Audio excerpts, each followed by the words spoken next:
Usap-usapan ngayon ang kakaibang bansag kay Kiko Barzaga. Congressman Miao Miao. Sa interview with Ogie Diaz, inamin niyang certified cat lover siya at meron siyang 19 alagang pusa. Bukod pa dyan, napansin din ang pagiging palabiro niya sa public events tulad ng pagkanta ng upuan ni Glock 9 sa Kongreso. At pag Miao Miao dito, ang tumayo at baka mamiyaw miyaw miyaw miyaw miyaw miyaw miyaw. May mga natuwa pero may nagsabing off sa imahe ng isang politiko. In events, what I am in private, I am in public. Kasi pag nakasanayan mong laging iba yung private personality at public personality mo, parang magiging disingenuous ka na. You would start becoming either yourself or your image. I intend to make who I am and who my image is to be the same person.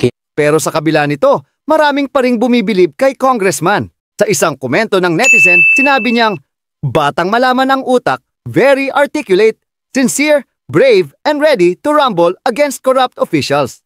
Ikaw, ano say mo kay Congressman Kiko Barzaga?